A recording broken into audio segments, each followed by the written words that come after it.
Facebook, mohon maaf ya teman-teman di Facebook. Halo semuanya. Dah ya, lanjut lagi dah. Oke ya. Nah, jadi tadi saya potong ya dari ceritanya. Jadi pada saat teman-teman, mungkin teman-teman yang di Instagram ya belum dengar ya. Di saat teman-teman mendapatkan suatu masalah kegagalan dan teman-teman tuh terpuruk, saya sangat menyarankan jangan tunjukkan itu ke orang lain. Iya. Kalaupun Anda ingin menunjukkan, tunjukkan pada orang-orang yang betul-betul bukan peduli, mungkin berwenang atau gimana, berkapasitas. Profesional. Mungkin Anda bisa menceritakan itu pada ahli agama. Mungkin Anda bisa menceritakan pada psikiater, ke orang tua, jangan ke orang lain, karena belum tentu orang lain itu bersimpati atau berempati. Malah banyak juga orang setelah kita terpuruk, kesempatannya lebih menghajar. Jadi Anda sudah terpuruk, ya terpuruk lagi. Jadi cukuplah Anda terpuruk itu Anda terpuruk di balik tembok dinding kamar Anda. Jangan ada tunjukkan di luar atau di teras atau di pekarangan rumah Anda. Gengs, ketampar banget nih. Iya. Karena itu bisa menjadi kesempatan untuk musuh-musuh Anda balas dendam. Bener. Itu loh. Banyak sekarang serigala berburu domba. Oh, kamu tuh kasihan ke saya, dalam hati mampus loh. Kalau gua. Iya benar. Makanya sekarang si Pak Nonek atau Bu Nonek ini salah. Sehingga dia membiarkan orang tahu akan kelemahan dia saat ini, sehingga ada orang yang ternyata senang justru ya. Jangan senang, akhirnya lebih menderita. Jadi 2 kali lipat penderitaan Bu Nonek ini. Jadi gitu ya teman-teman ya. Jangan tunjukkan. Kalau mau tunjukkan mangga, tapi pada orang-orang yang berkompeten, ya, ahli agama, psikiater, orang tua, boleh mangga. Iya benar-benar ya? sih. Kadang orang tuh mikirnya caper banget sih lo gitu kan. Ya. Kita sampai mikir gitu ya dok ya. Oke, kita lanjutkan tuh. Oke, lanjut ya tadi. Tapi tak jarang hal ini pun bisa berdampak pada kondisi otak yang tidak bisa memecah masalah kontrol emosi. Jadi suka terlampiaskan ke hal-hal lain. Nah pertanyaannya, apa yang harus saya lakukan dok jika hal tersebut sudah terjadi pada diri saya? Oke lah, jadi intinya tadi sama saja sih ya. Tapi ini kalau aku nangkepnya ya dok ya, dia lebih kayak dia sulit untuk mengontrol emosinya dia, dan dia melampiaskan ke hal-hal lain gitu. Ya hal lain kita anggap satu perilaku yang berisiko, bisa aja mungkin dia tergoda untuk ke narkoba atau tergoda ke pergaulan bebas atau misalnya gimana lah, itu perilaku berisiko mungkin saja ya, melakukan hal-hal yang nekat gitu loh ya. Nah emosinya tidak terkontrol, oke, semuanya oke. Nah disebut normal, tapi Anda tidak nyaman, dan bagaimana untuk menghilangkan itu? Ya Anda harus menghilangkan. Caranya bagaimana? Ikuti konsep saya. 3 konsep tadi. Anda gagal di saat Anda gagal, oke, gagal. Tapi gagahannya hanya tidak mendapatkan keinginan Anda, tapi Anda berhasil kan membuktikan bahwa diri Anda itu berani. Oke, itu tidak cukup, pakai konsep yang kedua. Kalau Anda saya yakin Nonek ini pasti punya ya istilahnya punya kearifan lokal ya. Anda percaya dong, Tuhan akan membuka jalan bagi orang berusaha aja sudah terbuka jalan. Kenapa? Karena Tuhan juga tahu nggak semua yang mau mencoba lagi, dan dia sangat menghargai orang yang mencoba lagi. Begitu banyak karunia atau kuasa Tuhan itu, sehingga saking banyaknya sulit, karena orang yang mencoba itu sedikit setelah gagal. Dan saat Anda mencoba, Anda berlimpah-limpah gitu, status. Gitu. Dan Anda sebenarnya pada saat Anda gagal, Anda belum mengeksplor atau belum membangkitkan kemampuan Anda yang lebih dari segitu itu. Jadi cobalah, teruslah berjalan, teruslah melangkah. Dan konsep saya ketiga, Anda ingat, tidak akan mungkin suatu roda selama hidup saya katakan roda kita berhenti, tidak akan mungkin, kecuali Anda memilih menjadi pecundang. Anda tidak mau berjalan. Kalau Anda berjalan, saya yakin selama Anda hidup, roda Anda akan berputar. Anda akan di bawah, tapi kemudian Anda akan di atas. beban Anda lebih ringan pada saat Anda gagal daripada pada saat Anda berhasil. Gitu. Jadi saran saya, Nonem, melangkah lagi deh. Kalau memang masih belum masih mungkin ada masih kurang yakin, mangga tolong berikan deh keterangannya yang lebih lengkap deh. Masalahnya apa? Karena ini berbeda pendekatannya nanti, ya. Anda tuh dalam posisi apa? Apakah Anda tuh seorang istri, seorang suami, seorang ayah, seorang anak, seorang sahabat, seorang bawahan, seorang atasan? Berbeda pendekatannya. Yep. Itu, Anda tuh mengendalikan emosi itu dalam segi apa? Anda misalkan emosi Anda tuh Anda lampiaskan kepada anak, itu berbeda lagi. Beda lagi pendekatan. Lah iya. Kenapa kepada anak? Kenapa bukan ke orang yang sama-sama dewasa? Iya benar-benar. Kan bisa berbeda dong. Iya benar-benar. Itu. Nggak, sekarang banyak orang melampiaskan pada orang yang lebih lama pada dia kan, Put? Iya. Lah iya. Jarang ada orang melampiaskan sesuatu yang lebih kuat kan? Nggak mungkin. Nggak Tidak akan mungkin. terlampiaskan. Betul. Pasti kayak lebih lemah. Lah iya, itu kan berbeda lagi. Apa yang dibentuk Anda itu melampiaskan ini? Oke.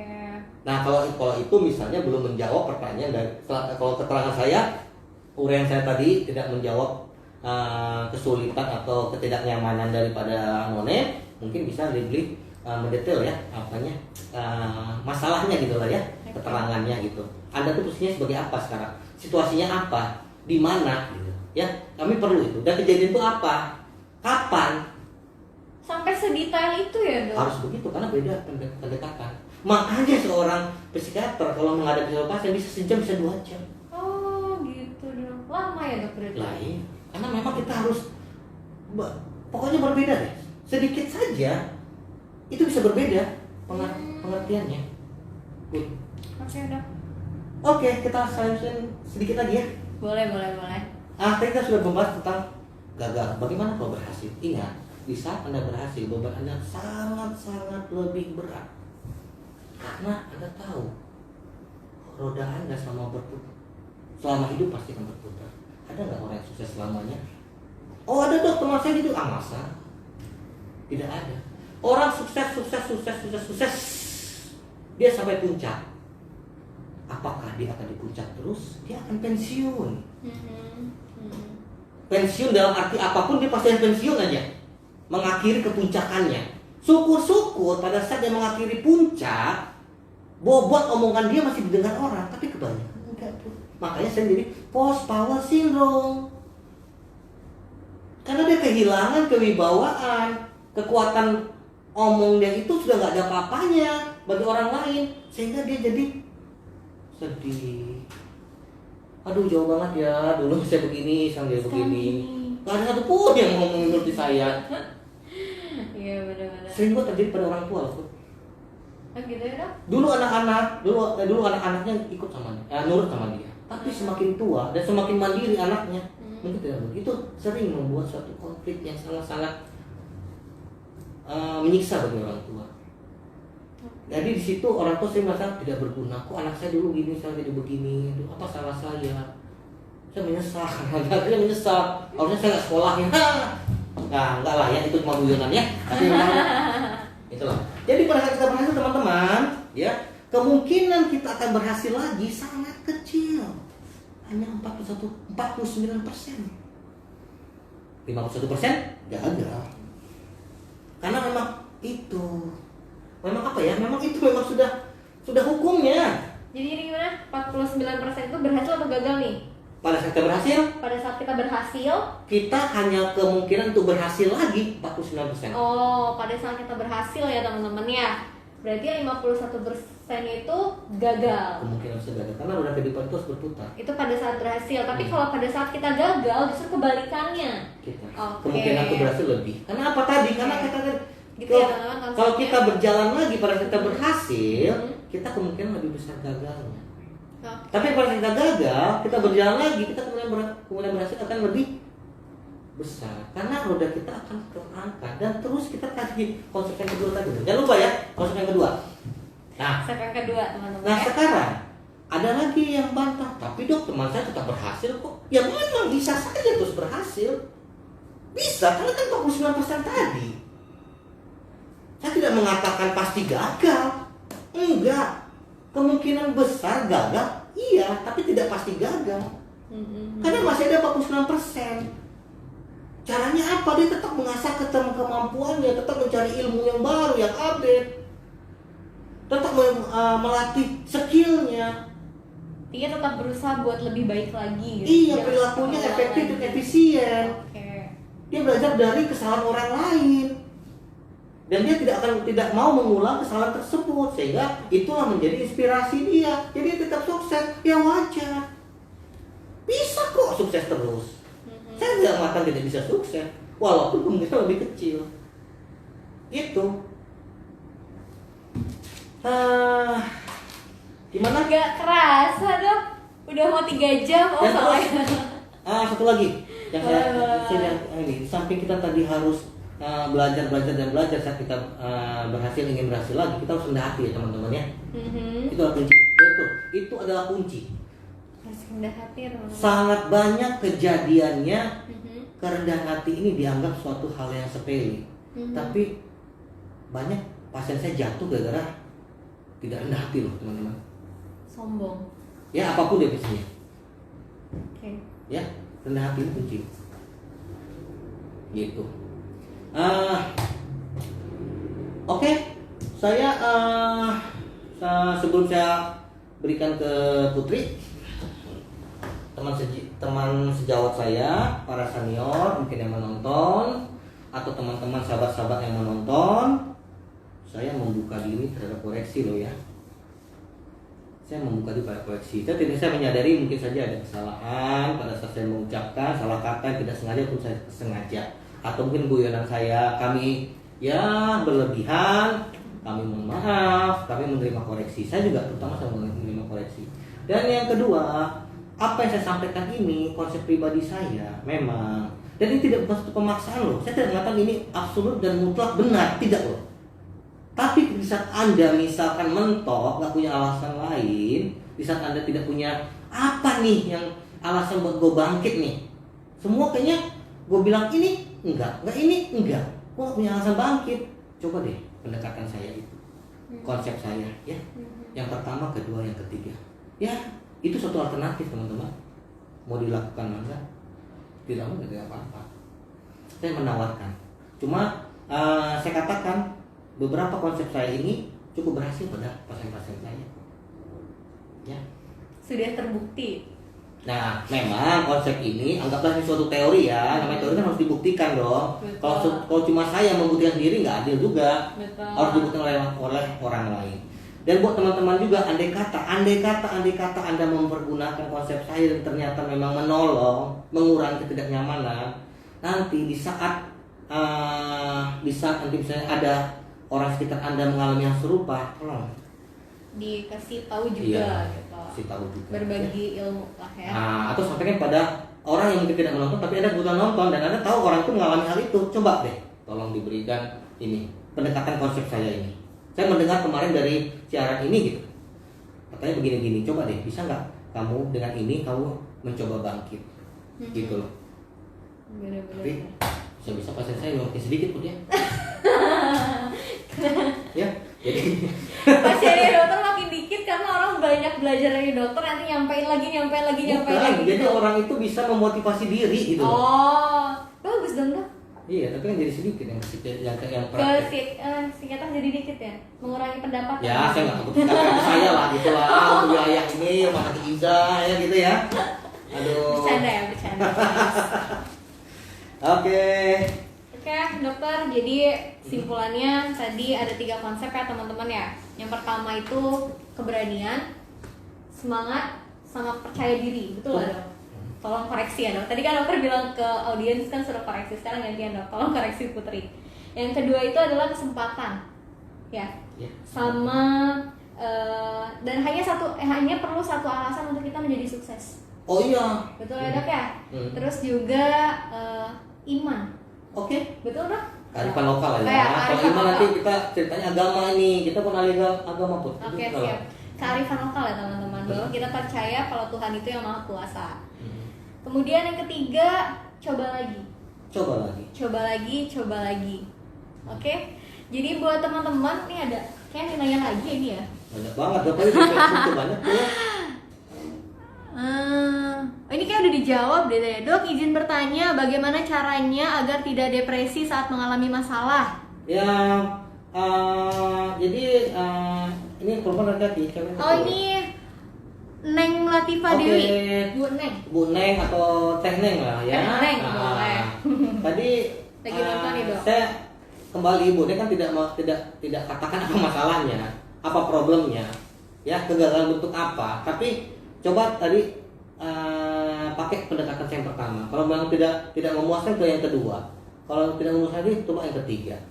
Ya.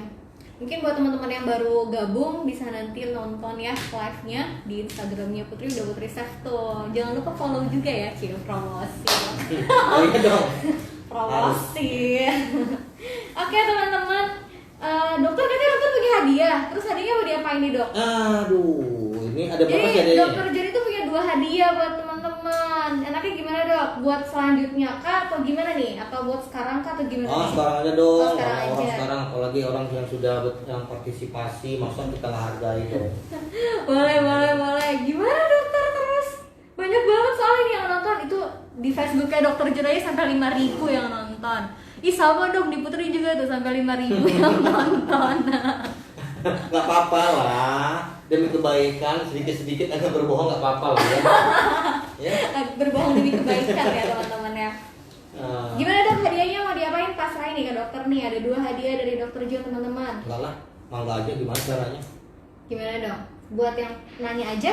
Kayaknya buat nanya Buat yang nanya tuh. aja? Ya. Boleh. Jadi teman-teman nanti next event kita bakal bikin Q&A lagi. Teman-teman boleh banget nanya apapun pertanyaannya yang terkait dengan tema ya. Tapi ingat pertanyaannya harus rinci, harus detail. Soalnya kata dokter John kalau misalnya pertanyaannya nggak detail itu bakal beda pendekatan gitu. Iya. Oke dok, dari 5 pertanyaan ini pilih 2 dok yang menurut dokter apa ya sesuai lah dok. Kalau maaf Bu Harlina orangnya orang hebat nih, jadi kayaknya jangan dikasih hadiah, dia udah orang hebat nih. Sebenarnya Bu Harlina bisa jadi apa aja, benar. Saya bukan apa-apa. Ini orang hebat. Dia sudah membuktikan, terbukti bahwa dia orang hebat. Ya, nonem kayaknya Enggak dia nonem. nggak ngasih nama soalnya ya. Itu coba kita coret dulu ya. Jadi coret ya, dicoret. Aduh, coret. Jadi ada tiga kandidat nih.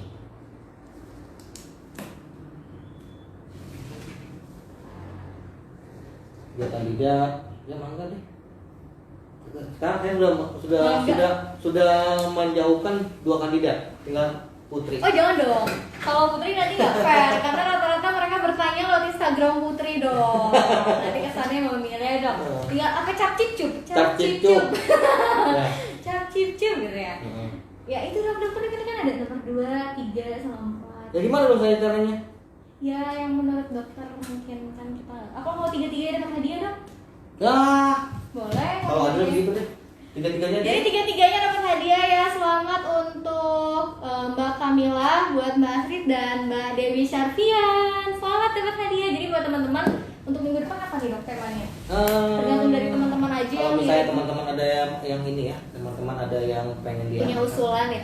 Boleh buat teman-teman yang punya usulan tema nih kira-kira minggu depan ya dok ya. Ya, kalau minggu depan 2 minggu lagi deh. 3 minggu lagi, 4 Iya. minggu lagi, kapan-kapan ya. Ya, nanti kan pasti ada pemberitahuan ya. Kapan-kapan mungkin Kita ngeliat juga respon dong. Kalau nggak responnya ternyata tidak maksimal ya buat apa ya? Kita juga guys, tonton guys. karena gitu kan. Ya, jadi buat teman-teman yang mau diangkat temanya, mungkin kan ini hari ini udah tentang kegagalan, mungkin besok apa gitu boleh langsung di DM aja ya ke Putri ya.